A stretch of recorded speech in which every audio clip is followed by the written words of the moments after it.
Welcome back to the Dershow. I'm still in Israel, where tonight I met with 14 members of my family who live in Israel. There are now 250 descendants of my grandparents who have made their home in Israel. I also met with a number of the people who are potential candidates for high positions in the government. And tomorrow I'm planning to meet with more. But tonight I really want to talk about the United States of America. And I want to talk about a remarkable thing that former President Trump said. So remarkable that in all the years I've studied American history, American constitutional law, the American presidency, I've never heard a president or a former president ever say that. He was understandably upset that Twitter he claims, and maybe it's true, at the request of government officials, refused to tweet and allow tweets about the New York Post reporting that the Hunter Biden laptop was legitimate, et cetera, et cetera. Trump's belief is that had that reporting been widespread, he might have won the election. Of course, he thinks he did win the election, but he thinks he would have won it by an even greater majority. Nobody can know for sure what impact it had. And of course, if the government put its thumb on the scale of Twitter's decision whether or not to release the information, that was wrong. And it could at least arguably have affected the outcome of the election, just as the statement by former FBI Director Comey on the eve of the 2016 election could easily have helped defeat Hillary Clinton and help Donald Trump win. But what was remarkable is that Donald Trump said that as a result of that, and here I'm quoting with some words taken out for repetition, but what he said was massive fraud of the kind that he was suggesting, massive fraud allows for termination of all rules, even those found in the Constitution. In other words, he thinks that his allegations of fraud allow the suspension of the Constitution. Now, the Constitution provides for suspension, for example, of the writ of habeas corpus during certain kinds of war, but there's nothing in American history that suggests that the Constitution itself can be terminated, and be terminated by whom, and on the basis of what criteria. Remember, too, Donald Trump is running for president of the United States. If he wins, you know what his first act is. The first act of the president of the United States is to raise his hand to God, if he believes in God, to put his other hand on the Bible, and to swear to preserve, protect, and defend the Constitution, not to terminate the Constitution. And could Donald Trump, if he were to be elected president, could he take that oath after having said he thinks the rules of the Constitution should be terminated in the interests of perhaps redoing the 2020 election or undoing the results of the election? Look, he has the right to complain. He has the right to bring actions in court. I disapprove of and disagree with the courts that have thrown out all these actions as if there's something improper. The point is, if you have a challenge to an election, you bring it in court.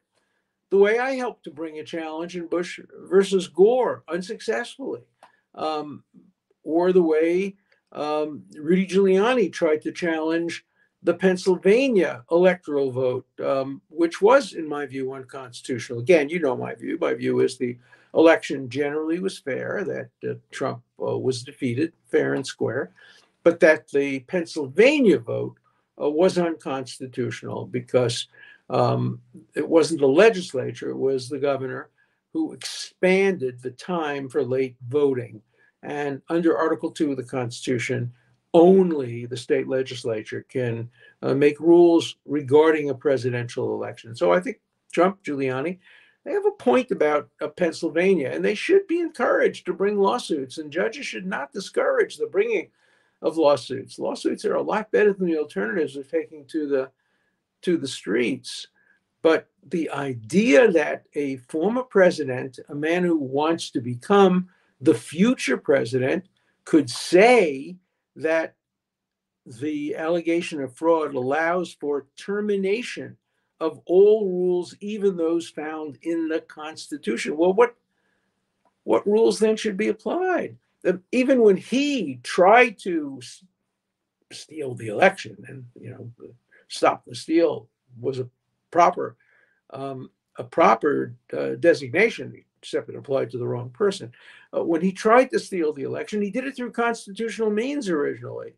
He wrongly argued, but he argued that Vice President Pence had the ability, instead of just counting the votes, to challenge some of the votes. And some Democrats did that in the 2016 election. Jamie Raskin, for example, my former student, did that. I thoroughly disapproved of that. I thoroughly disapproved of President Trump's efforts to get Pence to change the outcome of the election. But both of them, both Raskin and Trump, operated within the rules of the Constitution. They may have been wrong about it, but they didn't urge their people to go to the street and take over the Capitol. Even in his January 6th speech, President Trump talked about protesting in front of the Capitol peacefully and patriotically, not going into the Capitol and destroying Nancy Pelosi's desk or whatever else they may have done. And there were some people, like one of my clients, who believed reasonably, and there's videotapes that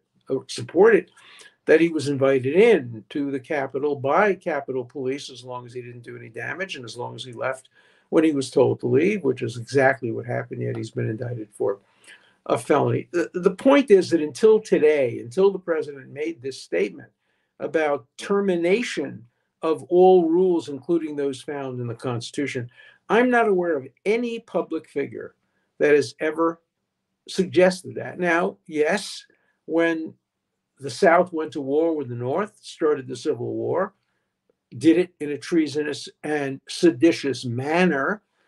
What they said was that the Constitution of the United States is not binding on them. In fact, they had their own constitution, which obviously authorized slavery. By the way, so did the U.S. Constitution. At the time, it was only the 13th, 14th, and 15th Amendments which abolished it. But my point is, what's the alternative to obeying the rules, all the rules, especially those found in the Constitution? What's the alternative? Is the alternative for him to make it up as he goes along, for him to assume the power of dictator and declare himself to be the president? There's a word for that, a phrase for that. It starts with banana. And I don't think anybody wants to see a banana republic where one person, whether you agree with them or not, whether you're a Trump supporter, a never Trump supporter, and always Trump, whatever your views are, I think you have to support the Constitution of the United States. And the United States Constitution doesn't dictate an outcome. It doesn't say who's going to be president. It provides for a mechanism. And remember, too, that when Trump was elected president, the only time when he was elected president, the only reason he was president was because of the Constitution. If you had a popular vote, he loses overwhelmingly. It's only because the Constitution says it's not a popular vote. It's the Electoral College vote. Trump lost the popular vote, but he won fair and square the electoral vote. And then 4 years later, he lost the popular vote once again, even more overwhelmingly, and he lost fair and square the electoral votes. When you live by the sword, you die by the sword. You cannot say, I favor the Constitution when it makes me president, despite the fact that I lost overwhelmingly in the popular vote, and then say, but when it turned me down, then we're entitled to terminate the Constitution of the United States and all the rules pursuant to the Constitution. It's interesting that a similar debate is going on in Israel right now. I wrote an op-ed piece for today's Haaretz, which anybody can read, in which I opposed people who I spoke to today in Israel who want to end the right of the Supreme Court to overrule decisions of the Knesset, the parliament, and allow the Knesset to override Supreme Court decisions, something that can't happen in the United States, and it would hurt the rule of law, and it would place the Knesset above. Israel doesn't have a written constitution, but above the historic basic laws which constitute the Constitution. So that debate's going on, but nobody in Israel is saying that we can terminate all the rules. No, they just want different rules, and they want to do it through the proper mechanism of having the Knesset vote in a certain way. I think what they're asking for is wrong and dangerous, and I'm going to oppose it. Doesn't affect my support for Israel. I still support Israel, just as I support the United States, even though I disagree with many of the decisions by Congress, by the president, and by the Supreme Court. Being a patriot doesn't mean you have to support every rule, but you do have to support the Constitution. And I support the Constitution. I support the United States, and I will continue to oppose many rulings. It's interesting how parallel some of the rulings are in Israel and the United States. Both Supreme Courts have the same case in front of them now.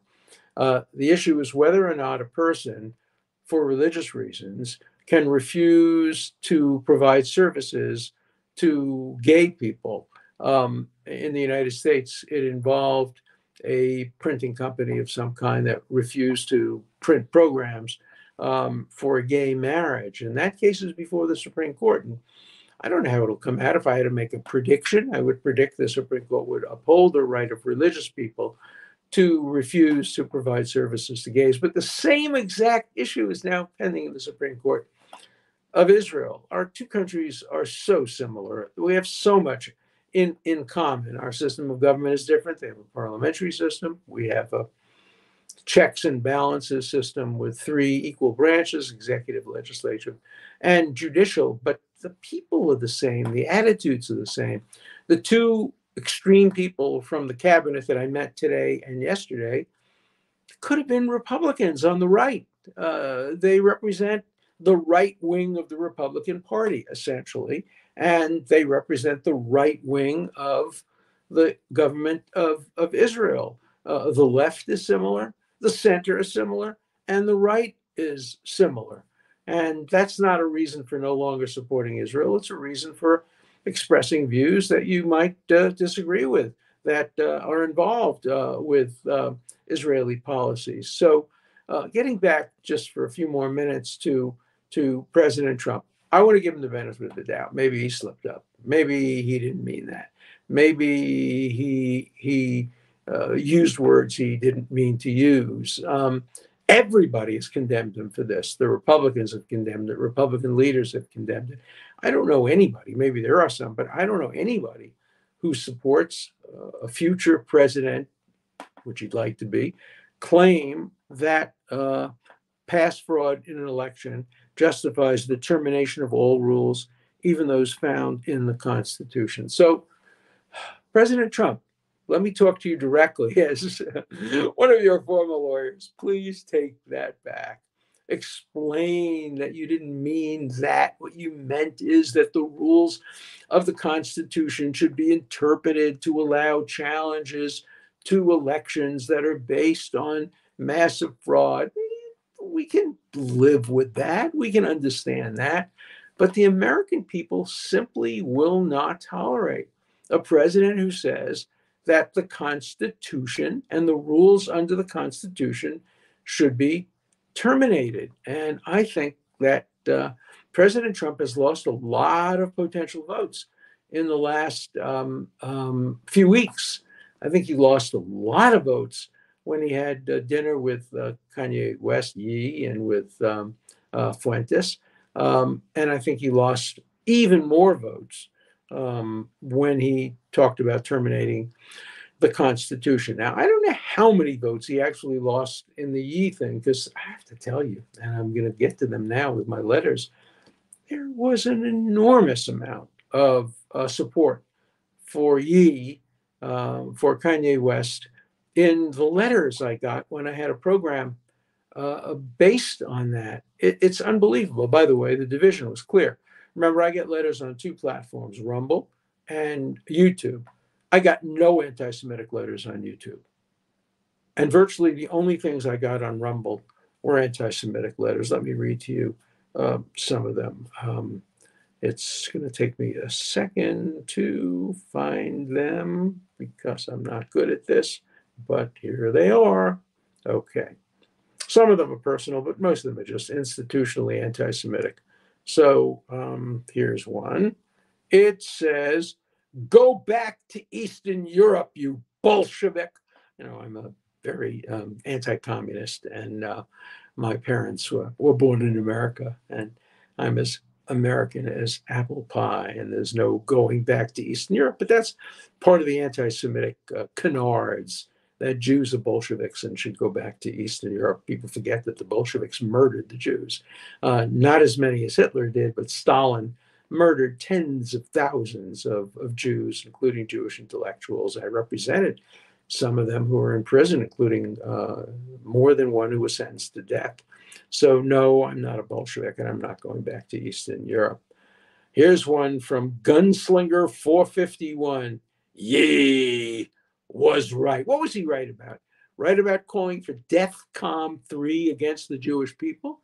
First of all, you don't even know what he's saying. DEFCON 3, it's DEFCON, but he meant DEFCON. So he was right. You're an idiot and a bigot, Mr. Gunslinger. Okay. This is Kendall 1232. Kanye has further exposed the evil of the Jew overlord system of the world. I mean, it's like you're reading from the Protocols of the Elders of Zion, which was a czarist forgery in the 19th century that said that the Jews are seeking to control the world. And, people like you, bigots, anti-Semites, people with 25 IQs, believe that Kanye exposed the evil of the Jew overlord system of the world. Here's one that's just directly to the point. Screw you and Israel. Okay, nice point. Okay. Did Bibi spill the beans on 9/11? In other words, it's an argument that the Israelis must have knocked down the buildings on 9/11, even though we know exactly who did it. And the United States obviously killed Osama bin Laden and the others who did it. But this guy thinks Bibi did it. But by the way, Bibi wasn't even the prime minister at the time. So, old ass pedophile meets with Khazarian mafia pedophiles, much like himself. That's another thing. The anti-Semites always invoke this pedophile business and Khazarian. I don't even know what Khazarian means. That's part of the anti-Semitic weaponry, that Jews are really Khazars, Mongols from way in the east. I mean, do you ignore the Bible completely? You can, you have the right to, but understand that you're not only an anti-Semite, you're anti-Christian and you're anti-Muslim, because the Mosaic religions all believe in the same when it comes to the Jewish people and the existence of the Jewish people. How come Jews were run out of all the other countries they were in? Well, ask that of the anti-Semites who ran them out, not the victims who were run out. I wish they were run out of Germany. And no, they were in fact ingathered. The difference between the Holocaust and every other genocide, people forget about this. In every other genocide, the Armenian genocide, the Darfur genocide, the Cambodian genocide, the rulers killed people who were in their way, people who were there, people who were blocking them from taking over an area. That's one form of genocide. The Holocaust is unique because the Nazis brought people in from faraway places they had no interest in. I'll give you an example. There's an island off Greece called Rhodes or Rhodus. It goes back, obviously to many thousands of years. And I think there were approximately 25,000 Jews who lived on roads. They were not rich. They were mostly craftsmen. They were leather workers. They were poor. They had goats. Hitler sent several thousand Nazis. When the war was over, basically, instead of defending Germany, he sent them to roads 1,000 miles away in order to put them on boats and trains and bring them to Auschwitz to kill them. Now, that's a very different kind of genocide. And the other thing that was different about the genocide against the Jews and most other genocides, what the genocidal killers do is they steal the babies and give them to mothers who don't have children, or people who would like to have children, or mothers who have one child. The babies are saved. In Hitler's genocide, the babies were the first to be killed because he didn't want anybody who had Jewish genes to survive. Let's remember, too, that during the Holocaust, Catholic priests were killed if their grandfather was Jewish. Say your grandfather was a Jew and your grandmother was a Catholic and your parents were both Catholics, and you went to seminary and believed in Christianity and Jesus and was a priest. They'd take you to Auschwitz and kill you.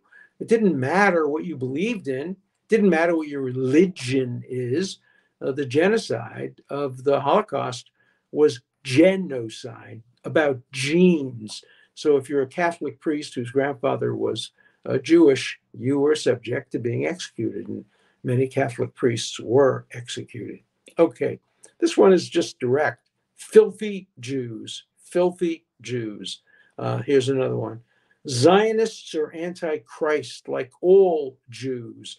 Jesus can save even a scoundrel like Dershowitz. Well, thank you for allowing me to be saved. I appreciate it.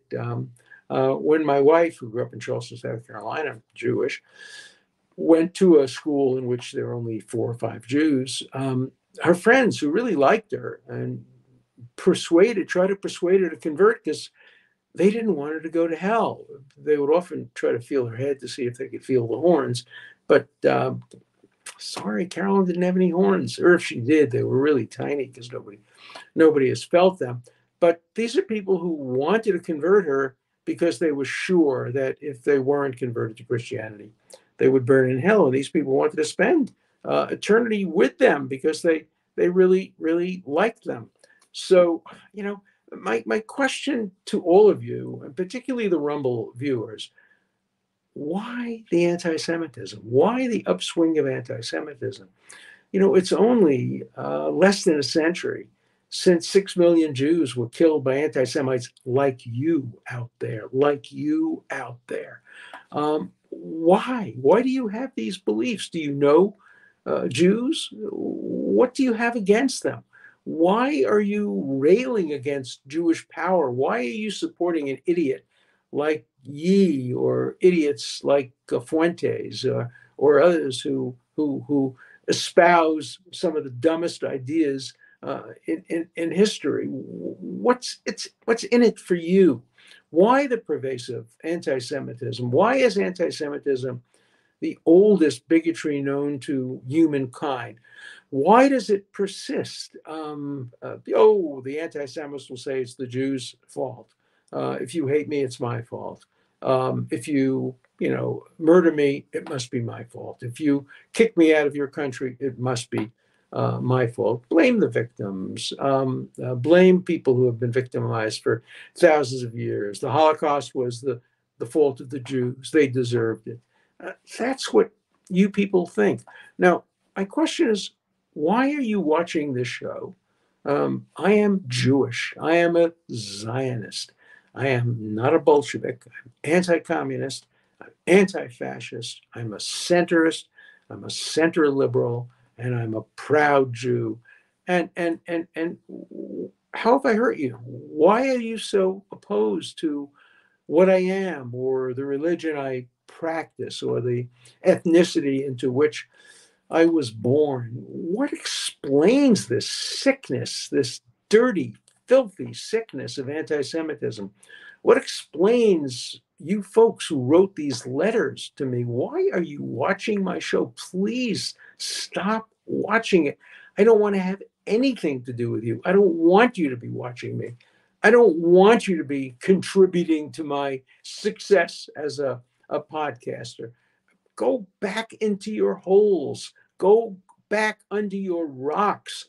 Go to your bars and talk to your Nazi buddies and share your venom.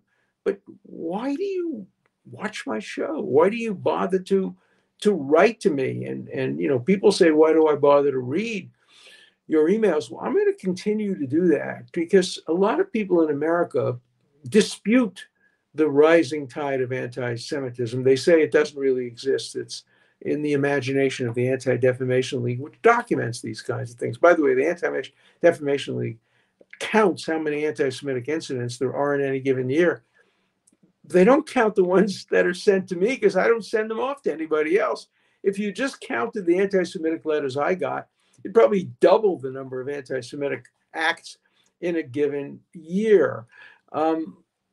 So I have to tell you, I'm stymied. I do not understand what motivates anti-Semitism. I do not understand what motivates racism. I do not understand what motivates anti-gay bigotry. Why is it your business who loves who? Why is it your business whether a person was born with a certain kind of color or skin? Why is it your business why Jews are allowed to do what they do, and many of them succeed, many don't? What is the obsession that you have with Jews and bigotry and racism? Is it that you hate yourself? Is it that you can't look yourself in the mirror? Do you not understand what happens when bigots like you take control? Look, I defend your right to speak, just like I defend the rights of Nazis to speak, the rights of communists to speak, the rights of despicable, horrible people to speak. And you're among the horrible, despicable people whose rights I defend. So the important thing is, when you spew your anti-Semitism to me, know I'm going to read it, and know that people are going to look at you. I wish you would give me your real names, and your real names will expose you. I'd really like to have all your names known to your neighbors in the public. Maybe your neighbors support it. Maybe your neighbors agree with it. I don't know the answer to that question. I just know that what you're doing is despicable. And I really, really wonder, and this is a question I have for the people who run Rumble. I love the people who run Rumble. It's a wonderful platform. It's a terrific attempt to try to create a platform that does not have censorship.